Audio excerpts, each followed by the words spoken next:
In a prestigious high school, Takane is the definition of perfection. She dominates in academics, outshines in sports, and even secured the position of student council president, an impressive feat considering she's only a freshman. She's admired by everyone, respected by teachers, and practically untouchable. To put it simply, Takane is a goddess among students, and Koshi is the complete opposite. He's just below average. His grades are a mess, his presence is barely acknowledged, and he's practically a background character in his own school life.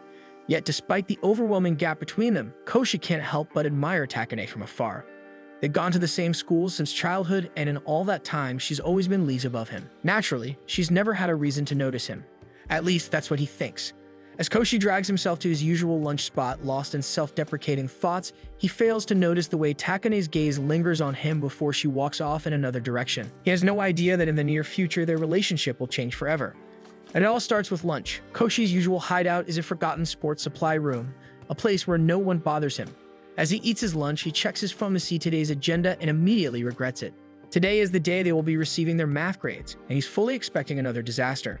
But just as he's about to wallow in despair, the door creaks open. Koshi tenses as he realizes someone other than him is here. Quickly, he ducks behind a stack of boxes, peering out cautiously. His breath catches when he sees Takane. Before he can even process why someone like her would be here, she casually begins to undress. Koshi spins around, pressing himself against the supplies. His mind races, willing himself not to peep at her to give her some privacy. But he finds his resolve breaking when he hears the soft rustle of fabric hitting the floor.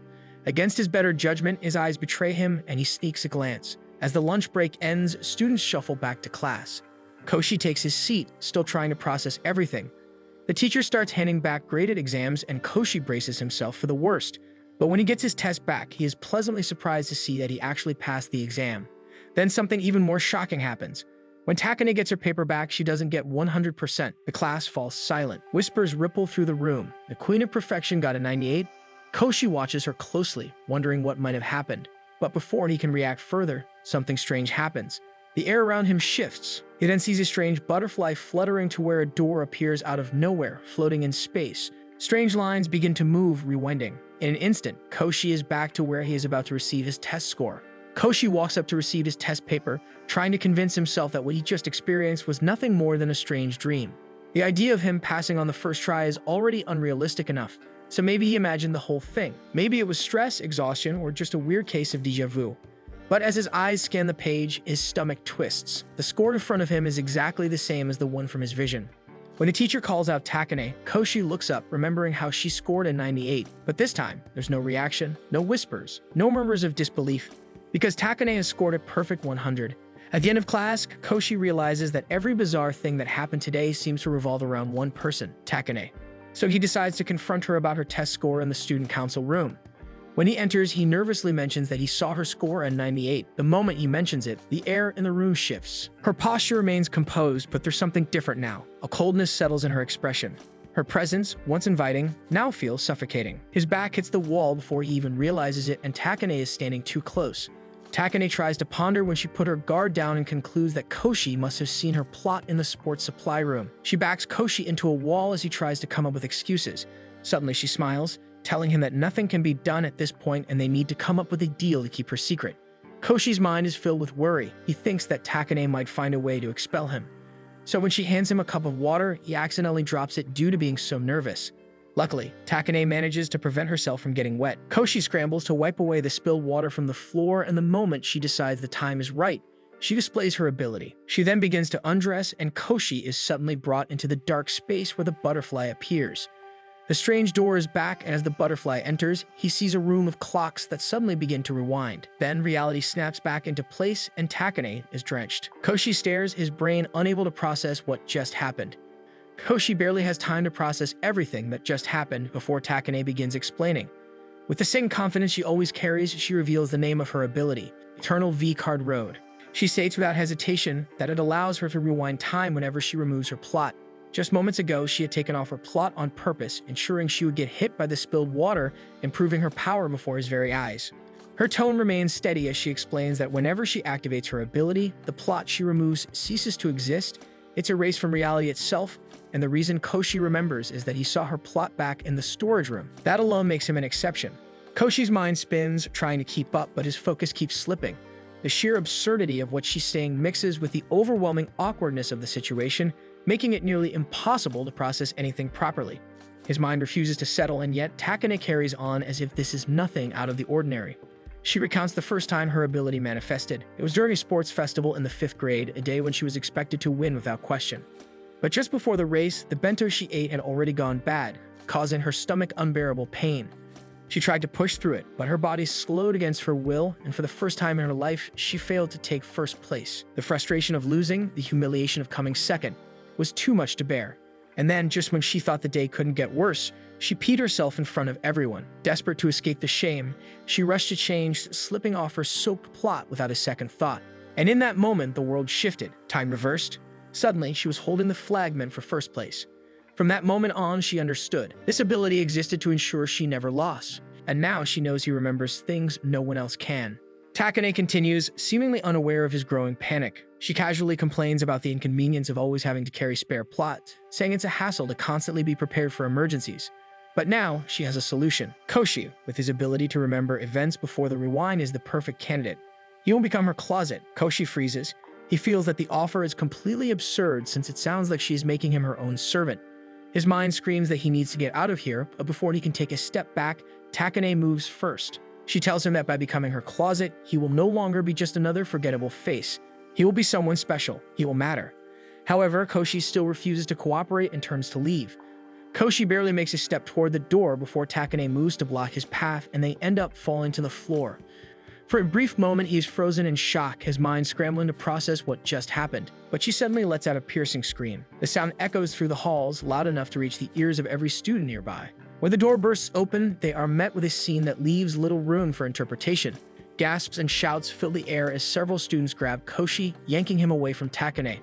The girls in the crowd immediately pull out their phones, calling the police. Realization crashes down on Koshi like a ton of bricks. He's being framed. His mind races, trying to find a way out, but everything is happening too fast. The crowd's judgment is swift, and before he knows it, officials are already arriving, ready to take him away. Just as he is about to be dragged out of the room, Takane finally speaks, her voice soft and almost teasing. She asks him if he wishes for none of this to have ever happened. Swallowing his pride, he turns to her and begs her to use her power. Takane smiles, a victorious gleam in her eyes. She has him exactly where she wants him. If he wants her to save him, he has to agree. He has to become her closet. With no other choice, Koshi slowly agrees. A strange, surreal space of floating clocks and shimmering light surrounds them once more, signaling the rewind. Takane, now free of the previous events, takes full advantage of her victory. She explains his new role, clearly enjoying his discomfort. She teases him, making light of the situation as if trapping him into servitude is nothing more than a game. For his first task as her closet, she gives him an order. He has to put new plot on her. Since the one she removed was erased from existence, she now needs a replacement. She playfully blames him for the inconvenience, reminding him that she had to remove it for his sake. When he hesitates, she wastes no time in reminding him of his position. Begrudgingly, he digs into her bag and pulls out a pair of pink frilly plot. His hands tremble as he approaches her, the reality of what he's about to do setting in. Despite the absurdity of the situation, he knows he can't refuse. Takane, watching his every move, notices something peculiar. Despite the fact that he had openly stared at her plot earlier in the day, he now keeps his eyes firmly shut. Ever since he had entered the student council room, even when she had purposely exposed herself, he had made an active effort to avert his gaze. She had been certain that he, like any other boy, would have wanted to take in every detail, but instead, he had tried to respect her modesty, even when she had given him no reason to. She casually mentions that he is a gentleman, like back then, hinting they have met before. But before Koshi can dwell on her words, she gives him a new order, putting on her plot. This time, she challenges him to do it with his eyes closed. Koshi can't help but relive the day he agreed to become Takane's closet. The memory clings to him, haunting even his dreams. When he wakes up in a cold sweat, there's a fleeting sense of relief as he realizes it was just a dream, only for that illusion to shatter the moment his phone buzzes with a message from Takane. It's a brief reminder of his duties, curt and casual, followed by a photo of herself. As he makes his way onto the school grounds, he spots Takane surrounded by admirers. Koshi watches from afar, the image of the Takane from yesterday clashing violently with the girl he sees now. He wonders if that version, the one who stripped in front of him without shame, who forced him into servitude, is the real Takane, and this version is merely a well-rehearsed act. Lost in thought, he's caught off guard when Takane appears beside him, greeting him as though they're the best of friends. Whispers ripple through the students as they wonder why Takane would spare even a second for someone so unremarkable. Without breaking her smile, she leans in close and whispers a command into his ear. He is to report to the student council room before homeroom begins. Following her instructions, Koshi quietly steps into the student council office. She seems amused by his discomfort and reassures him, claiming they are partners. Takane hands him a small bag, and as Koshi hesitantly reaches inside, his fingers brush against something soft and he pulls out one of her plot. With the same unbothered tone, she instructs him to carry the bag with him at all times. Those are the replacement plots she'll need right after using her ability. It's his responsibility to put them on her the moment she's done so she doesn't lose time preparing for another rewind. She moves to lift her skirt to demonstrate, but Koshi quickly intervenes, urging her to stop. She meets his resistance with a thinly veiled threat, reminding him of the incident she saved him from, an incident she could easily unsave him from if she felt like it. Left with no real alternative, Koshi reluctantly agrees to do what she asks. Then with surprising sincerity, she admits that even for her, showing her plot is embarrassing. But it's only Koshi who sees it. She's willing to endure it. For a split second, Koshi feels a flicker of warmth, but he knows better than to trust her sudden vulnerability. When he voices his suspicion, Takane doesn't even bother to deny it. She laughs and admits that, yes, she's being manipulative. It's simply how she operates. Sensing their conversation is wrapping up, Koshi turns to leave. Later that day during literature class, Koshi finds himself unable to concentrate. His thoughts drift back to Takane and the strange power she wields. He wonders how he's supposed to keep track of her ability and how often she uses it. Just as the teacher calls on Takane to recite a verse from the poem, she rises from her seat with effortless grace and begins her performance. Her voice flows smoothly, each word measured and clear, her cadence controlled with the practiced precision of someone used to being in the spotlight. Her classmates are immediately drawn in by her presence, hanging on her every word. By the time she finishes, the room is filled with soft gasps of admiration, and even the teacher gives a nod of approval. Koshi observes the scene, seemingly relieved that her performance requires no interference from him, at least that's what he assumes. But then a light gust of wind drifts in through the windows, and with it comes a strange shift in the air. The atmosphere grows oddly still and quiet, almost like the pause before a storm. Feeling the breeze will heighten her performance, she suddenly announces to Koshi that she will use her ability, which confuses Koshi since it looks like her performance is already flawless. And in that instant, a flash of light, followed by the faint image of a butterfly passing through a glimmering doorway, fills their vision. Time rewinds, and they are back in the classroom at the exact moment Takane is called upon to perform. This time, she stalls ever so slightly, feigning the need to clear her throat. She waits until the breeze filters in once more, then begins reciting the poem again. Her timing is impeccable. With the soft wind blowing through the room, her voice seems to transcend the present, creating an illusion that the entire classroom has been transported to a different time. The words no longer sound like a simple recitation, but feel like a living memory being relived by everyone present. The students become completely absorbed, as if witnessing the poem's first recital, not by the original poet, but by Takane herself. When the final words leave her lips, silence blankets the room before the students break into thunderous applause. Takane quietly sits back down in her seat, casting a triumphant glance toward Koshi. Her expression makes it clear, this wasn't about correcting a mistake, it was about surpassing perfection. Koshi feels the pressure mount. Takane throws a crumpled piece of paper at the back of his head to remind him of his responsibility. He glances around, unsure how to proceed in the middle of class. Deciding it is impossible, he decides to wait till it's their break to hand her some plot. Takane, sitting just a few feet behind, shifts in her chair so that her skirt hikes up ever so slightly, making it clear that she's applying pressure in her own silent way. Koshi watches her in horror, knowing that she's doing it on purpose to pressure him into putting her plot on as fast as he can. Takane, so as to give Koshi an excuse to bend down, points out that he dropped an eraser, despite his eraser being in his pencil case. Remembering the way Takane had easily manipulated the situation before and framed him when he failed to follow her orders, Koshi realizes he has no choice but to comply. The risk of defiance is too great. Quietly, he reaches into his desk's side compartment and pulls out the small bag she entrusted to him. With his nerves on edge, he makes his way toward Takane's desk, pretending to retrieve the eraser she claimed he dropped. It's positioned perfectly, right in front of her chair. As soon as he's finished, he returns to his seat quickly, suppressing his rapid breathing and trying to calm the rush of adrenaline pulsing through him. Koshi surveys the room, expecting someone to have noticed something suspicious, but everyone is either preoccupied with the teacher or their own notes. He exhales deeply, and a small smile escapes his lips. For a moment, he feels triumphant, satisfied that he completed the task without attracting attention. At the end of their class, the teacher announces he'll be returning some homework. Koshi breathes a sigh of relief as he manages to be an effective closet so far. He glances at Takane and realizes that she seems uncomfortable. Glancing between her legs, he sees that he hadn't pulled the plot on all the way. He debates whether she's even aware of the problem, but the teasing glint in her eyes confirms that she knows, and worse, she expects him to fix it. His thoughts spiral. If he leaves it as it is, the plot might slip off when she stands to collect her return homework. her pristine image would be shattered. In another scenario, she could easily twist the situation to blame him for doing something inappropriate, causing a repeat of before and ruining his future for good. He questions whether he should allow her to continue manipulating him like this. Just as he resolves not to intervene, Takane's name is called. Before she can even rise from her seat, Koshi is already on his feet, walking straight to the front of the class. He speaks quickly, apologizing to the teacher for mishearing his name. The teacher, slightly confused but not concerned, tells him to bring Takane's homework back to her desk since he's already there. Koshi returns to her desk, placing the workbooks down, embarrassed for letting Takane manipulate him again. Takane, sitting calmly and utterly satisfied, gives him a knowing smile and offers a playful thank you. He turns to leave, eager to create some distance and let his heart settle. But before he can take a step away, Takane casually lifts both her feet and locks them around his ankles, effectively trapping him in place. Without raising her voice, she instructs him to finish the job properly this time, her tone calm but commanding. Koshi freezes in place, his eyes darting nervously around the room to ensure no one is paying attention to them. Just as he manages to slide the plot into place with his leg, someone suddenly calls his name from across the room. The sudden contact makes Takane let out a quiet, unexpected sound. Koshi quickly turns back to her, confused, concerned he may have heard her, but she quickly averts her gaze, her cheeks tinted a faint pink and her demeanor far less composed than usual. Back in the student council room, she praises Koshi for completing his duties without getting caught and congratulates him on his successful first day as her closet. Koshi, still tense from everything that happened, admits that he nearly passed out from the stress.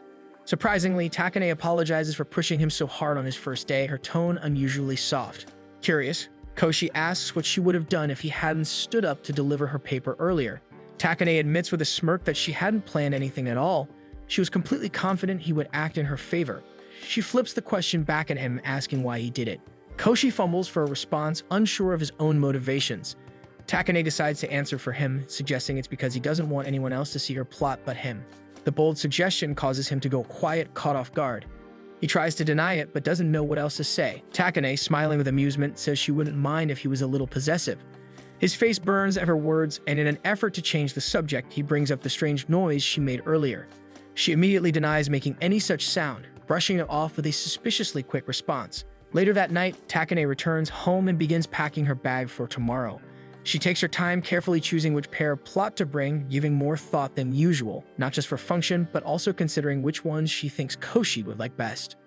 Takane is asked by the teacher to bring a tall pile of activity booklets to another class. She accepts the task without hesitation, her expression calm and composed. Almost immediately, a few of her classmates, eager to gain even a sliver of her attention, offer to carry the materials for her. From his seat, Koshi watches the scene unfold, noting how naturally admired and adored she is by her peers. Just as he settles in to watch her leave, he hears her decline their classmates' offer of aid and sees her take off her plot. He then feels that now familiar sensation, time rewinding. Before he can process why, they are thrown back to the moment her classmates first offer to help. Koshi, startled, gets to his feet, trying to anticipate what Takane expects of him. He recalls her firm words about his duties as both her servant and her closet, and suddenly it becomes clear. She wanted him to be the one offering help, not anyone else. Panicked and determined to fulfill his duties, he rushes to her side and offers to carry the workbooks for her. Once they're out of view, Takane stops him in the hallway. Her voice is firm but not cold as she scolds him for hesitating. She reminds him that she doesn't use her ability for trivial corrections. Everything she rewins is for a purpose, and it's his job to be ready, not reactive. He reminds himself once more why he agreed to stay near her, why it's important to keep her secret and support her role. They each take half the pile of workbooks and begin walking toward their destination. Along the way, they are intersected by a crowd of Takane's admirers, each one eager to lend assistance or offer praise. Koshi can't help but stare in awe. Even outside the classroom, Takane is a figure of worship. But what impresses him more is her ability to handle the crowd gracefully. She doesn't just deflect their help, she compliments them on recent achievements, calling each student by name and encouraging them with small, thoughtful remarks. Koshi trails beside her silently, caught off guard by her attentiveness. Later, when they're alone in a quiet, empty room, Takane scolds him again, this time more gently, reiterating the importance of reading her signals and supporting her efforts seamlessly. As they continue their errand, Koshi tries to steer the conversation away from his shortcomings. He mentions how smoothly she handled the crowd and compliments her public presence. Takane accepts the praise, explaining that it's only natural for someone who wants to work in the AV industry someday. She adds that her role as student council president means something to her. It's not just about appearances, but about building relationships and leaving a lasting impression. Koshi's curiosity deepens when he realizes something. She had called each student by name. He asks if she actually knows everyone personally. Takane confirms it proudly, explaining that she made it her mission to memorize the names and basic profiles of every student after becoming president. To her, it's only fair. If the entire student body remembers her, then she should return the favor. As they head back to class, Koshi follows a few steps behind, watching how her hair moves with every step and feeling a strange mix of admiration and warmth toward her. He still doesn't understand all of her motives, but slowly, a part of him begins to believe in her effort. Takane then says that one of her best tricks is memorizing students' simplified profiles. Takane continues down the stairs and casually recites Koshi's entire student profile, listing off even the more embarrassing details without a second thought. She mentions his weak will, poor academic standing, and lack of friends. Koshi exclaims that her version of a simplified profile has way too much detail. His comment earns him a sharp look from Takane, as if accusing him of implying she put extra effort into memorizing his file. Realizing he may have crossed a line, Koshi apologizes quickly. Takane doesn't let it go so easily, using the moment to tease him, accusing him of being a pervert and suggesting he's more interested in her body than he admits. Koshi refuses to look at her and denies everything. Trying to escape the awkward conversation, he walks ahead of her down the stairs. Takane, not one to be ignored, kicks him just enough to make him stumble. As he lands on the stairs, she positions herself right in front of him, blocking his view and asking what he'd do if she actually let him look at her body. Koshi avoids answering, so Takane decides to push him even more by going directly on top of him and repeating her question. He begs her to stop messing with him, nearly slipping up with a more honest response. He manages to redirect his answer, saying he'd rather get to know her first before anything else. Takane laughs, amused by his attempt to be serious, and backs off, saying she was only joking. She then teases him again, hinting that his response might mean he's open to the idea of dating her.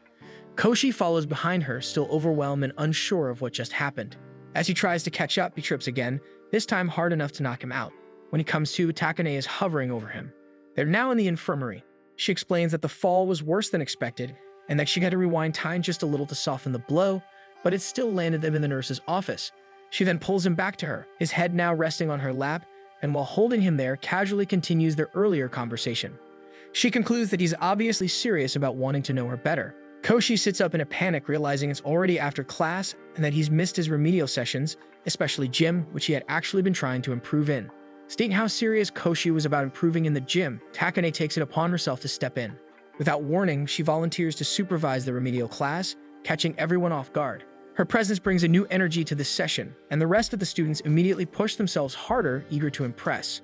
Koshi, on the other hand, struggles. He's dead last, trailing behind everyone despite his efforts. Takane notices and calls him over. She moves directly in front of him, adjusting his posture and explaining how to run more efficiently. But Koshi can barely focus. Her body pressing close to his is too much of a distraction. Takane picks up on it and snaps him out of it, telling him to get his head in the game. Despite the help, Koshi still ends up last. Worse, he doesn't even make the time cut off. The others mock him without mercy. He's crushed.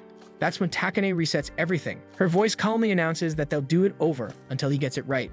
Suddenly, Koshi's back at the starting line. Everyone starts running again. Koshi turns toward Takane, unsure if he should perform his usual closet duties now, but she tells him to worry about it after he finishes the run. A few minutes into the run, Koshi already feels fatigue creeping in. His legs are burning and he's about to give up when Takane suddenly appears on a bicycle, riding beside them and cheering the class on. Her enthusiasm catches him off guard. She's really doing her best for him. He feels a pang of guilt. He wanted to succeed, and now she's here helping him try again. Then he sees Takane rising up on the pedals, her skirt fluttering dangerously in the wind. Koshi panics. If she keeps standing like that, the guys behind her are going to get a full view. Without thinking, he bolts forward when she passes him, pushing his exhausted body to run faster just to block anyone's view. The finish line comes up before he realizes it. He collapses after crossing it, chest heaving, completely spent. Takane walks up to his collapsed form and reminds him to do his job. Still catching his breath, Koshi helps her with her plot and blinks in disbelief when she tells him he was first. He hadn't even noticed. He was so focused on protecting Takane's modesty that he didn't realize he'd outrun everyone. He admits it feels good, even if he's still far from her level. Takane seems genuinely pleased with his progress and tells him it's time to go home. Later that evening, Koshi gets home and realizes he still has Takane's plot bag. He thinks about giving it back tomorrow.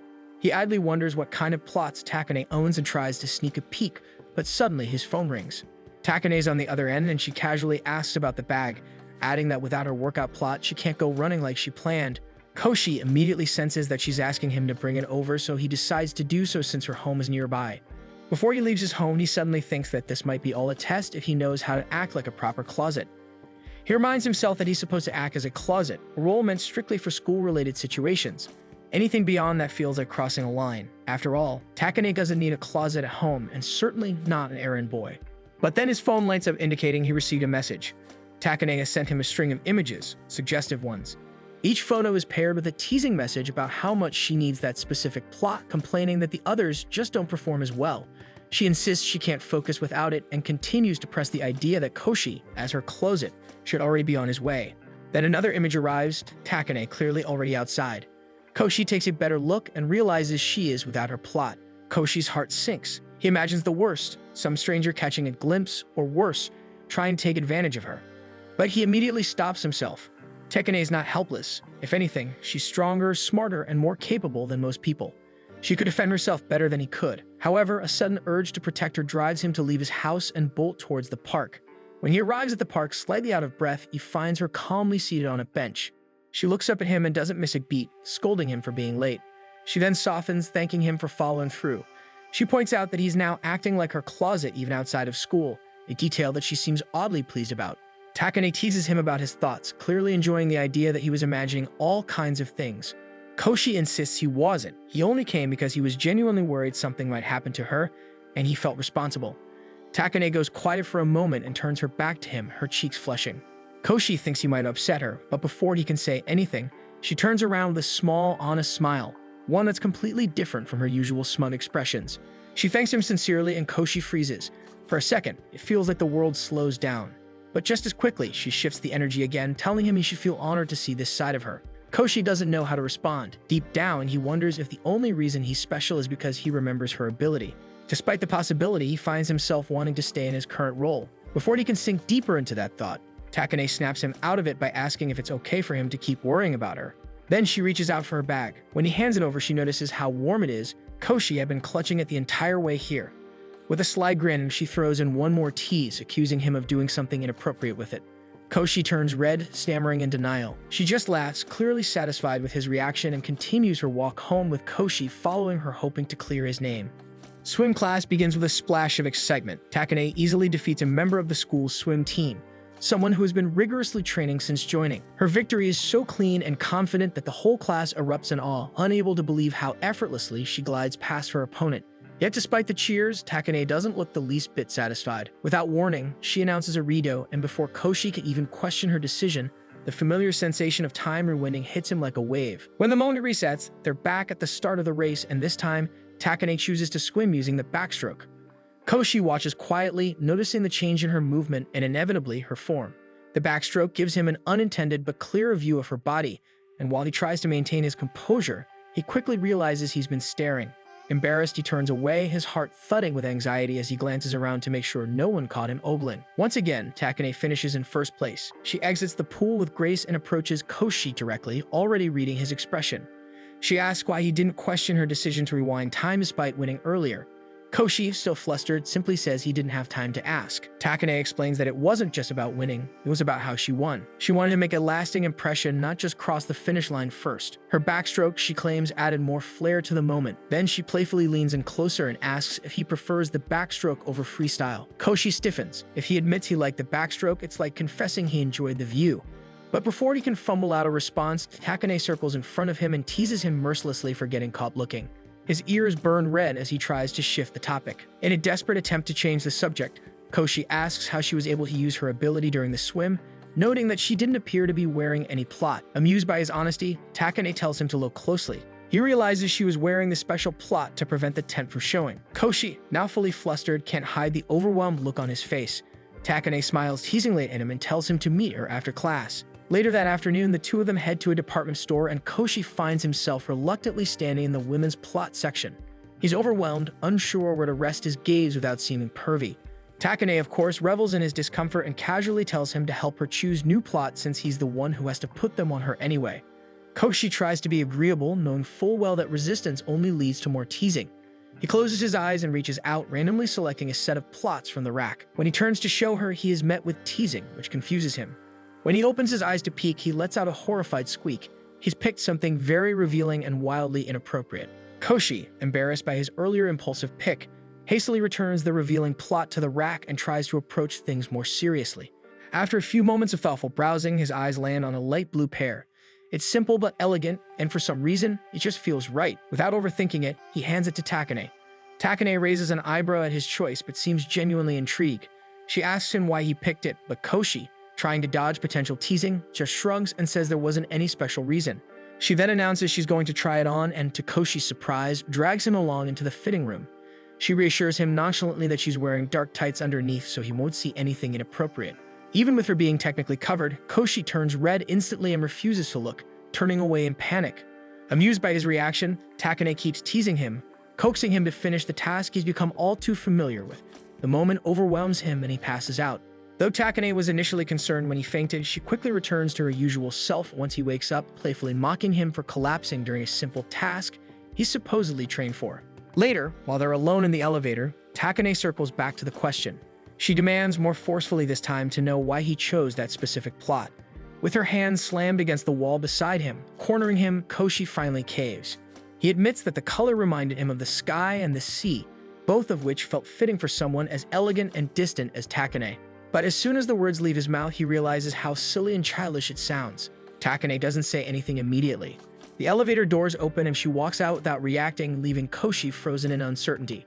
Regret sinks in. He rushes after her and, a little out of breath, asks her if she even likes the plot. She eyes the package in her hands and quietly admits she does, mainly because she doesn't have to put it on, he does the work. The next day, Koshi arrives at school despite catching a cold. He drags himself through the day, and by the time classes end, he's ready to collapse. On his way out, his legs feel wobbly and his vision blurry. He feels like he's about to fall over. That's when Takane appears beside him without a word, slipping an arm around his elbow to steady him. She tells him not to be stubborn and insists on walking him home, mentioning that her house isn't too far from his anyway. Upon entering Koshi's room, Takane takes a curious look around, clearly surprised by how neat and organized it is. Her curiosity quickly takes over and she starts exploring the space more freely, even going so far as to open up his laptop. She clicks through the files, obviously expecting to find something incriminating or perverted, but her expression grows more disappointed the deeper she digs. There's nothing there that satisfies her teasing instincts. Koshi notices and rushes over in panic, slamming the laptop shut and accusing her of only helping him home so she could snoop around his room. Takane denies the accusation with her usual cool demeanor, insisting that she came purely out of responsibility. According to her, if he gets too sick to carry out his duties as her closet, her day would suffer. So nursing him back to health is a matter of self-preservation, not curiosity. She then starts asking about his health habits, specifically his appetite. When Koshi admits that he hasn't been eating much lately, she frowns at his stubbornness. Ignoring his protests, she announces she'll make him something healthy. Half joking, half serious, she teases that she'll cook wearing only an apron, just to keep him motivated. When she sees the mental image clearly reflected in his embarrassed expression, she piles it on, adding that she'll also feed him personally and even wipe the sweat off his body. As his face burns redder with each word, she playfully hints that if he gets enough energy back, maybe he can even enjoy some other activities before bed. Koshi, overwhelmed, tries to push her out of the room, insisting she go home before she catches his cold. Takane pauses, realizing that prolonged exposure might actually get her sick, and casually uses her ability. The next thing Koshi knows, he's standing in his room beside a low table, now with a freshly prepared meal in front of him. Takane stands by the door, giving him a list of instructions before leaving. She promises to check in on him again later, and he wonders if she rewound time just to erase the teasing. Now the food is proof she cared enough to prepare something for him. He takes a tentative bite and is immediately surprised by how good it tastes, especially considering how he hadn't felt hungry at all earlier. As he eats, he reflects on Takane's contradictory behavior, how she effortlessly switches from being seductive and playful to genuinely caring and thoughtful. It confuses him, and he wonders if she only acts this way because he's her closet or if maybe there's something more to it. After he finishes eating and settles into bed, Takane returns quietly and begins gathering the empty dishes. When he tells her the food was good, she gives a small, satisfied response. Just as he begins to relax again, he's startled to find her slipping under the covers beside him. Wide-eyed, he demands an explanation, but she calmly insists it's for his own benefit. He needs to stay warm to recover quickly. Koshi tries to argue, but before he can fully protest, she uses her ability again. Time jumps, and they're now back in bed together. Takane explains matter-of-factly that she redid their PE class that day, ensuring she didn't sweat much so she wouldn't stink beside him. Now, she says, there's no reason for him to be uncomfortable. Seeing that Koshi was still displaying resistance, Takane wondered aloud if he would have preferred her smelling sweetier instead. Koshi quickly shut that down, saying it had nothing to do with sweat and expressed frustration at being teased even while he was sick. He turned away from her, asking her to go home, clearly no longer in the mood to indulge her antics. But Takane didn't budge. Instead, she slid fully under the blanket and pressed up against him, saying she was being serious and wanted to take care of him. She added that he could think of her as a warm water bottle if it helped as she scooted closer. Koshi's panic kicked in. There was no way he could think of her that way, not when the most beautiful girl in school was lying beside him. He desperately tried to think of anything else, but her warmth and proximity made it impossible. With her body pressed to his, Takane finally apologized for teasing him earlier, especially about his condition. Koshi started to turn toward her only for Takane to gently pull his head to her plot, claiming it was for oxytocin release. She explained that skin contact helps people relax and feel better. Despite the embarrassment, he slowly began to feel safe and relaxed in her arms. The sincere apology, paired with her unexpected gentleness, made a deeper impact than he expected. His thoughts wandered to her again. Despite her usual composed and confident demeanor, he started to see the human side of her more clearly. As he felt himself drifting off, he mumbled a question about her odd kindness, wondering if it's only a trick to keep him on the hook. Takane was caught off guard. She hesitated, then softly asked what kind of answer he would want to hear. But by then, Koshi had already fallen asleep. She blinked in surprise and softened her gaze as she looked down at him. Eventually, she started her walk home alone. Takane was suddenly hit with a memory as a group of kids ran past her. As a child, she had always been on her own. Her peers avoided her, and she often walked home in silence. One afternoon, she stopped to feed a stray cat, and that's when Koshi, awkward and kind even back then, had approached and offered his milk to the animal too. Later, in her room, she lay on her bed wondering about Koshi's question. Kuro, the same black cat from her childhood who she eventually adopted, approached her, hoping for her attention. As she plays with Kuro, she begins to think Koshi is silly to think she'd go through all that effort just to keep him as her closet. Back at his place, Koshi eventually stirred awake and noticed a message from Takane on his phone. She had already left, letting him know there was food for him in the fridge. He slowly got up, reheated the meal, and ate it, the taste and warmth reminding him of how she cared for him earlier that day. His thoughts lingered on her again, on her contradictions, her teasing, her kindness, and he couldn't help but wonder how much of it she truly meant.